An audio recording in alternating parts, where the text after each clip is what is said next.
Hello parents, welcome back to my channel. आज मैं लेकर आई हूँ कुछ पेरेंटिंग टिप्स। ये जो पेरेंटिंग टिप्स मैं आज डिस्कस करूँगी वो मैंने जनरली अपने लाइफ एक्सपीरियंस से या फिर मेरे को आदत है, मैं आर्टिकल्स न्यूज़पेपर में पढ़ती रहती हूँ पेरेंटिंग से रिलेटेड, बच्चों से रिलेटेड, बिकॉज मेरा एक बच्चा है, मैं खुद एक मदर हूँ। तो इस तरह के आर्टिकल्स पढ़कर जो मुझे एक्सपीरियंस मिला है अपनी पर्सनल लाइफ से या फिर रीडिंग के थ्रू, मैं आपके साथ शेयर करना चाहती हूँ। सबसे पहला पॉइंट है, हमें अपने बच्चों को टाइम देना चाहिए। और ख़ास तौर पे अगर आप वर्किंग मदर है, इनफैक्ट सिर्फ मदर ही क्यों, फादर भी जो हैं, आप जनरली वर्किंग होते हैं, लेकिन ऐसा नहीं होना चाहिए कि आप सुबह से गए हैं, रात को वापस आ रहे हैं, आते ही आप सो गए और बच्चे को आप टाइम नहीं दे पाए। तो ऐसा बिल्कुल भी ना कीजिए। अपने बच्चे को चाहे आधा घंटा दिन का दीजिए, लेकिन टाइम ज़रूर दीजिए। और अगर आप वर्किंग नहीं भी हैं, अगर आप हाउसवाइफ भी हैं, तो हाउसवाइफ्स को भी बहुत से काम होते हैं, घर का, किचन का काम, यहाँ का काम, वहाँ का, बाज़ार से कुछ लाना, बच्चे की बुक्स ख़त्म हो गई, बच्चे की कॉपीज़ ख़त्म हो गई है, पेंसिल ख़त्म हो गई है, ये वो। चाहे आप हाउसवाइफ हैं, चाहे आप वर्किंग वूमेन हैं, दोनों ही केस में आप अपने बच्चे को जितना ज़्यादा हो सके उतना टाइम दीजिए। क्योंकि जब आप बच्चे को अपने टाइम देंगे तो बच्चे की आपसे बॉन्डिंग इम्प्रूव होती है। जितना ज़्यादा बच्चा आपके साथ रहेगा, कहते हैं ना, जब बच्चा छोटा होता है तो वो मैक्सिमम अपनी माँ के साथ रहता है और इसीलिए उसका अपनी माँ से अटैचमेंट बहुत ज़्यादा हो जाता है। लेकिन एक बार आप बच्चा बड़ा हो जाता है या आप अपनी जॉब पे कंटिन्यू कर देते हैं तो बच्चों की वो अटैचमेंट थोड़ी कम हो जाती है। तो उस चीज़ को ख़त्म ना होने दें, कभी भी हमेशा बना के रखें। तो उसका बेस्ट तरीका यही है कि उनको टाइम दें। दूसरा जो मैं पॉइंट डिस्कस करना चाहूँगी वो है, हमें एक बहुत अच्छा, एक गुड लिसनर बनने की ज़रूरत है। बीइंग अ मदर हमें ऐसा लगता है कि यार हमें सब कुछ पता है बच्चे के बारे में, हमारा तो बेटा है। लेकिन बच्चा स्कूल से आता है, खेल कर आता है, पार्क से आता है, तो आपको वो अपने एक्सपीरियंस शेयर करता है। मम्मा आज स्कूल में मेरे साथ ये हुआ था, मम्मा आज मैंने स्कूल में ये किया। तो कभी भी जब बच्चा आपको अपनी कोई बात बता रहा हो, अपना कोई एक्सपीरियंस शेयर कर रहा हो, कभी भी उसको इग्नोर ना करें या कभी उसको ये ना कहें कि अच्छा मैं अभी बिजी हूँ, मैं इस बात में बात कर, मुझे इधर कुछ काम है या मुझे किचन में खाना बनाना है। कोशिश करें 5 मिनट उस वक्त जब वो बोल रहा हो उस वक्त निकाल कर उसकी बात सुने। क्योंकि दोबारा ज़रूरी नहीं है बच्चे में उतनी ज़्यादा एनर्जी होगी अपनी बात बताने की या फिर वो एक्साइटमेंट होगी वो समझाने की जो उस वक्त है। तो बच्चा जब अपनी कोई बात बता रहा है आपसे, तो कोशिश पूरी की पूरी ये कीजिए कि बाकी सारे काम से अपना ध्यान हटाकर सिर्फ उसकी बात सुनिए जो वो आपसे कहना चाहता है। जब आप बच्चे की डे टू डे लाइफ में होने वाली छोटी से बड़ी हर बात का हिस्सा बन जाएंगे, तो आप उसके सेंटर ऑफ इमोशन में एंटर करेंगे। एक बार आप बच्चे की सेंटर ऑफ इमोशन में एंटर कर जाएंगे तो बच्चा आपसे कोई भी बात छुपाएगा नहीं, इवन बड़ा होके भी। बच्चा अभी तो वो छोटी एज में है, वो अपनी हर बात आपसे शेयर करता है। लेकिन कई पेरेंट्स का ये कहना है मेरा बच्चा बड़ा हो गया, मुझे कुछ नहीं बताता अपने बारे में, उसका स्कूल में क्या हो रहा है, फ्रेंड सर्कल में उनके क्या हो रहा है, वो मुझे अपनी बातों में इन्वॉल्व नहीं करता है। उसके पीछे रीज़न यही है कि बचपन में आपने खुद को उसकी बातों में इन्वॉल्व नहीं होने दिया और अब वो आपको करना नहीं चाहता।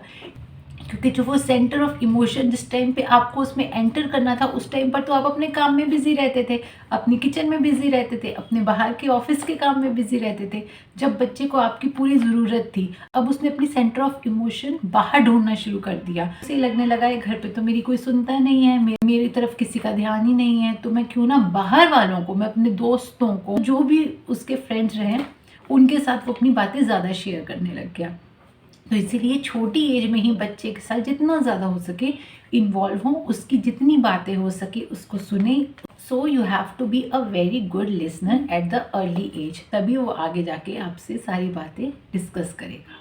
थर्ड पॉइंट जो अक्सर माएँ बच्चों के साथ करती हैं, जो बहुत गलत है, जो मैंने भी कई बार किया होगा, मैं एडमिट करती हूँ इस बात को, कि हम अपने बच्चों को कंपेयर बहुत करते हैं। अपने बच्चे को उस बच्चे के साथ कंपेयर करना, तेरे स्कूल में वो बच्चा देखा तूने, वो टॉप करता है और तू देख तेरे क्या मार्क्स आ रहे हैं, उसको देख वो ड्राइंग में इतना अच्छा है, तू क्या करता है, वो कितना टैलेंटेड है।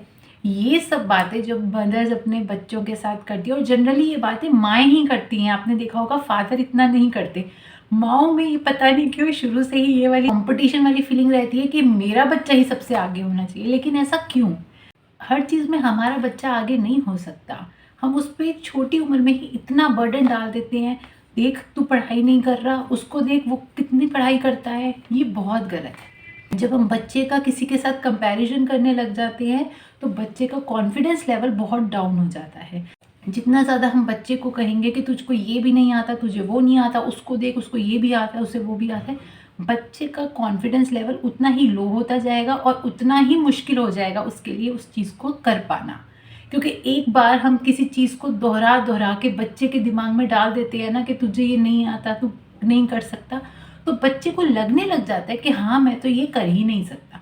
तो ये चीज़ ना करिए। और अगर आपको लगता भी है कि आपका बच्चा किसी चीज़ में कमज़ोर है तो वो बातें आप हो सके तो तब करें जब बच्चा आसपास ना हो। जैसे आप अब उसके टीचर से आप कह सकते हैं कि मेरा बच्चा अच्छे से पढ़ाई नहीं कर रहा है या उसकी राइटिंग बहुत गंदी है, जो भी आपको इशू लगते हैं आपके बच्चे में, लेकिन ये सब बातें आप टीचर से अकेले में करिए। यूँ ही अगर आपको अपने हस्बैंड से शेयर करना है कि आपके बच्चे ने ये किया है या फिर ये नहीं किया, तो वो भी आप अकेले में अपने हस्बैंड से शेयर करें, ना कि उसके सामने। क्योंकि जितना आप बच्चे के सामने बच्चे की बुराई करेंगे उतना ही बच्चे के अंदर उस बात को लेके नेगेटिविटी आती रहेगी और उसको लगने रहेगा कि ये एक हुआ है, ये तो मैं कर ही नहीं सकता।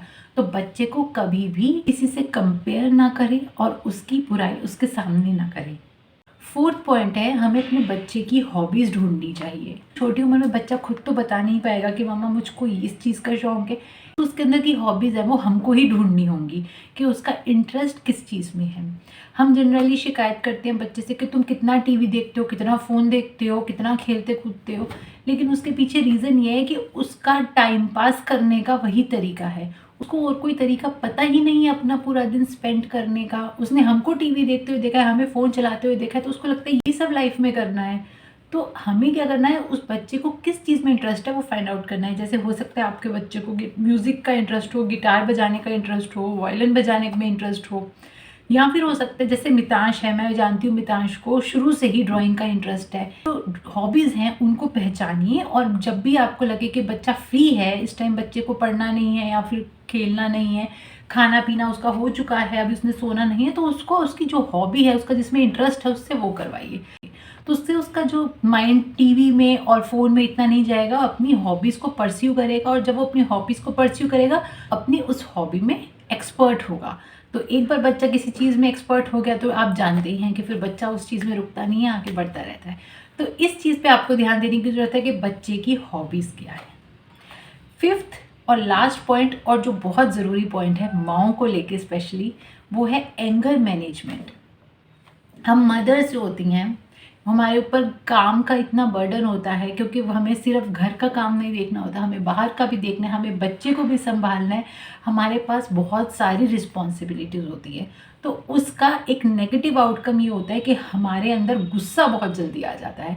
एज़ कम्पेयर टू जेंट्स, आपने देखा होगा हम बच्चे पर गुस्सा बहुत जल्दी करने लग जाते हैं। उसका रीज़न ये नहीं है कि बच्चा इतनी गलतियाँ करता है, उसका रीज़न ये है कि हम उस टाइम इतनी ज़्यादा टेंशन में या फिर हम उतने ज़्यादा काम में डूबे हुए होते हैं, थक चुके होते हैं कि हमारा सारा गुस्सा बच्चे पे निकलता है। क्योंकि हम जानते हैं हम अपने पतियों पे तो गुस्सा निकाल नहीं सकते, तो हम किस पे निकालेंगे, हम अपने बच्चे पे ही निकालते हैं। तो ये बहुत गलत बात है। इस वजह से बच्चे का मेंटल ग्रोथ है वो रुकने लग जाती है। वहाँ से बच्चे की मेंटल ग्रोथ में रुकावट आती है, और बच्चे को लगने लगता है कि जब भी कोई टेंशन या फिर काम का बर्डन होगा तो उसका एक ही इलाज है गुस्सा करना, क्योंकि उसने हमको गुस्से करते हुए देखा होता है। तो उसको आगे जाके लाइफ में इस चीज़ में बहुत चैलेंजेस आते हैं। कल को उसका सिलेबस ज़्यादा होगा और वो फिर आपकी तरह ही बिहेव करने लग जाएगा, चिड़चिड़ा सा हो जाएगा, लड़ने लग जाएगा, बात बात पे गुस्सा होने लग जाएगा। और उसके पीछे रीज़न उसका नेचर ख़राब क्यों है, क्योंकि आपने उसको ये सब सिखाया है। बच्चा बाय बर्थ ये सब चीज़ें सीख के नहीं आता, वो अपने पेरेंट्स और स्पेशली अपनी मदर, क्योंकि मदर ही वो हैं जो सबसे ज़्यादा अपने बच्चे के साथ रहेंगी, तो माँ से वो सबसे ज़्यादा सीखता है। तो आप जितना उसको नेगेटिव वाइब्स दोगे उतनी ही उसकी लाइफ में नेगेटिविटी आएगी। तो कोशिश कीजिए कम से कम बच्चे पे गुस्सा करें। अपना गुस्सा शांत करने के लिए आप अलग अलग तरीके आजमा सकते हैं। उसमें से एक जो मुझे तरीका बहुत अच्छा लगता है वो है प्रॉमिस गेम। आप एक प्रॉमिस गेम अपने और अपने बच्चे के साथ खेल सकते हैं। आपने क्या करना है, रोज़ सुबह अपने आप से कहना है 5 बार कि आज मैं अपने बच्चे पे गुस्सा नहीं करूँगी, आज मैं अपने बच्चे पे गुस्सा नहीं करूँगी। आप ये बात 5 बार अपने आप से कहिए, और यही बात आप अपने बच्चे को भी कहिए कि आज आप दिन में कुछ भी होता है आप गुस्सा नहीं करेंगे, आप रोएंगे नहीं, आप चिड़चिड़े नहीं होंगे। आपने क्या कहना है उसको कि अगर आपको कभी भी लगे कि मैं आपसे गुस्सा कर रही हूँ, तो आप मुझे किसी भी साइन लैंग्वेज में, जैसे कि यूँ कर दिया, यूँ कर दिया, आप मुझे इशारा करके साइन में बताएंगे कि मम्मा आप गुस्सा कर रहे हो, आपने गुस्सा नहीं करना था। इसी तरह से अगर आप कुछ गलत करोगे तो मैं आपको समझाऊंगी साइन लैंग्वेज में कि ये देखो लाइक दिस, ऐसे, जैसा भी आप साइन चाहें करना कि आप गुस्सा कर रहे हो या आप चिड़चिड़े हो रहे हो, आपको ऐसा नहीं करना। ऐसा ही अगर आपका बच्चा रोता बहुत है, आप तब भी ऐसे कर सकते हैं कि जब भी बच्चा रोए तो आप एक साइन कर लीजिए कि नो। तो बच्चे का और आपका धीरे धीरे एंगर जो है वो कंट्रोल होने लग जाएगा। जब भी आपको लगेगा या उसको लगेगा कि कोई गुस्सा कर रहा है, तो आप इशारा करके समझा पाएंगे। और इससे आपको बहुत फ़ायदा होगा, क्योंकि इससे मुझे भी बहुत फ़ायदा हुआ। मैं भी स्टार्टिंग में मितांश पे बहुत गुस्सा कर देती थी। मेरे को एक आर्टिकल में इस गेम के बारे में पता चला और मुझे ये गेम इतनी अच्छी लगी कि मैंने स्टार्टिंग में जब अपने आप से अब मुझे प्रॉमिस भी बोलने की ज़रूरत नहीं पड़ती रोज़ सुबह 5 बार। मुझे पता है कि हाँ मुझे ऐसा करना है, और अगर मितांश को कहीं दिखता है कि मैं उसको गुस्सा कर रही हूँ, वो मुझे ऐसे कर देता है। तो एक तो ये वाला जो साइन होता है वो देखकर ही हमको अच्छी फीलिंग नहीं आती कि ये कुछ बुरा है। तो आप वो चीज़ फिर नहीं करते, क्योंकि आपको बच्चा समझा रहा है कि मम्मा आप कुछ गलत कर रही हो। तो वहाँ पर वैसे ही आप इमोशनल हो जाते हो कि हाँ मैं कुछ गलत कर रही हूँ, मुझे ये नहीं करना चाहिए, एक छोटा बच्चा मुझे समझा रहा है। तो इस तरह से आप अपने गुस्से को कंट्रोल कर सकते हैं और उसको अपने बच्चे तक जाने से रोक सकते हैं। आई होप आपको मेरी 5 की 5 टिप्स पसंद आई होंगी। अगर आपको मेरी टिप्स पसंद आई है तो जल्दी से मेरे चैनल को लाइक कर दीजिए, मेरी वीडियो को जितना ज़्यादा हो सके उतना शेयर कीजिए और बने रहें मेरी नेक्स्ट वीडियो तक।